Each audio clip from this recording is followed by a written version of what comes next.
am Dr. Erica Carlson, a theoretical physicist at the Purdue Quantum Science and Engineering Institute. Welcome back to Quantum Connections, where we have interesting conversations with people working on all things quantum. Today we are on site. I'm a visiting scientist right now at École Supérieure de Physique et de Chimie Industrielles in Paris, literally the graduate school of physics and industrial chemistry. This is where Marie Curie did her Nobel Prize winning work. And I have as a guest today my colleague, Brigitte Leridon. Welcome, Brigitte. Thanks Hello, for everyone. Bonjour tout le monde.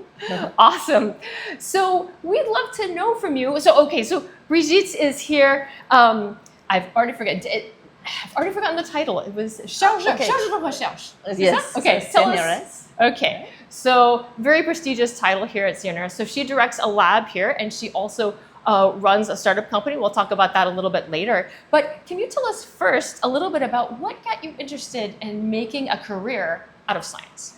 Okay, so I used to like mathematics and physics, and I think science is really a cool thing for a girl to do. I like the conceptual, abstract things, but also the fact that you can do experiments and you can make relations between theory and experiments. And again, I think it's very nice to be a girl in this field. Very nice. Very cool. Well, we're all certainly delighted to have Brigitte as a colleague. She has made wonderful contributions to the field. So you've done a lot of great research, and we have just limited time, but do you want to tell us a little bit about your research here in the lab? Okay, so actually for more than 20 years now, I was a researcher on superconductors. So superconductors are part of the big family of quantum materials. And while I was investigating superconductors, I was trying to identify new families of materials. And completely by accident, I encountered a new family of oxides that have very, very peculiar properties that I decided to study. These are not superconducting at all, but they are ion conductors, superionic conductors. They conduct ions. And I was so fascinated by that field that I switched to a new field of research. And I even created a startup company that I now lead based on these materials. Because since they conduct ion and they are solid crystalline material, they can be used as solid electrolytes to make batteries.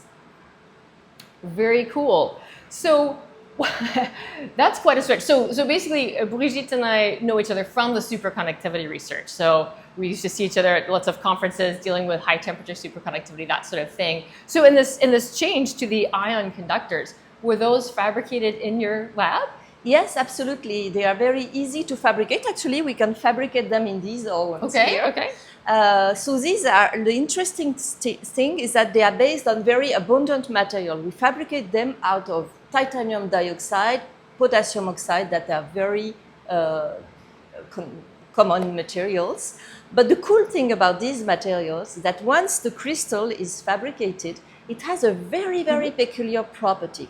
It incorporates water vapor, but the water molecule organized in one-dimensional channels that are just highways for ions.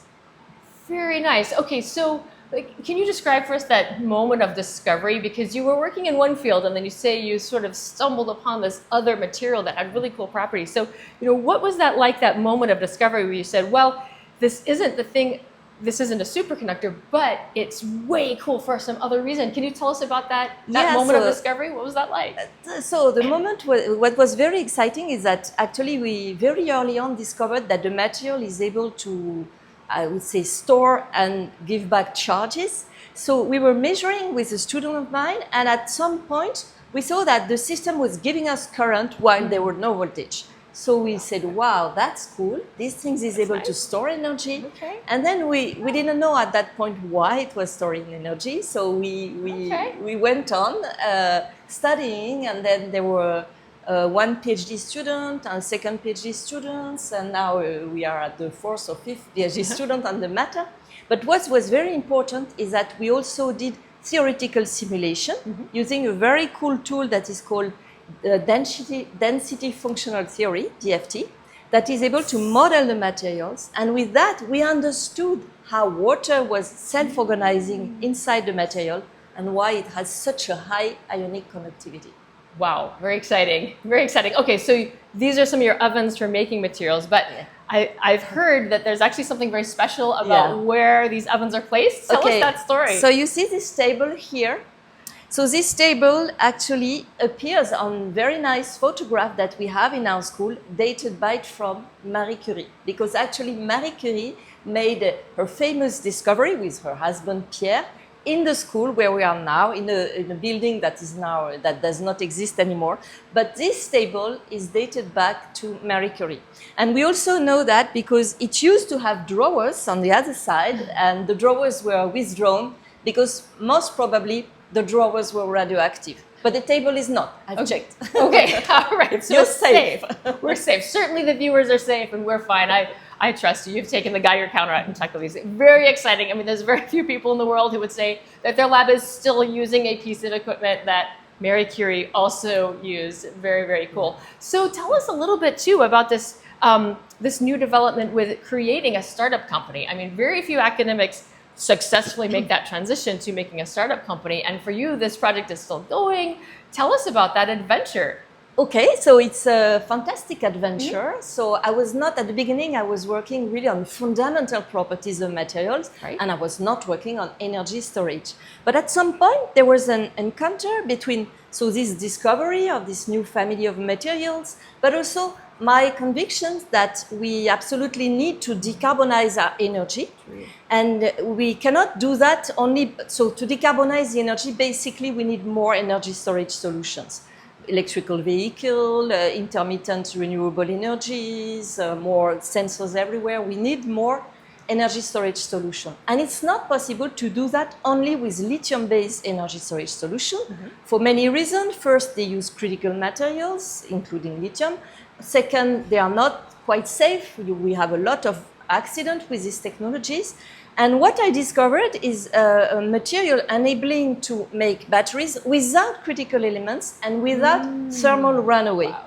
So the encounter between all of this made me want to make the next step and jump into the adventure. And then I co-created with two other physicists Pioniq Technologies about 18 months ago.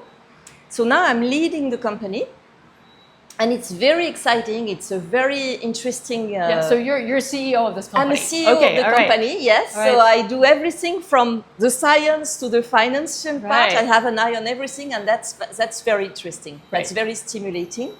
And I'd like to say that it's also connected to my former job, because actually the materials that we use, they need to be modeled by quantum theory, so they can be termed as quantum materials. Really, their properties need to be described by quantum physics. So there is a strong connection, but it's adding a new field of application to quantum materials. You know, quantum material they use in quantum computing, in quantum electronics, in modtronics, topological electronics, in next generation memories. Everything tronics, right? Yeah, everything tronics. And we want to add the Ion-Tronics field where we use them into energy storage solution. Very nice, very cool. Well, also, I think it'd be fun to hear from you any advice you might have for girls out there who are watching, or young women who are watching who are interested in maybe making a career in science. What would be your advice to them? Follow your dreams. You can do it. If I've done it, you can do it. All right. Very cool. Very exciting job. And women are very good at science. Remember that. And also at leading a company.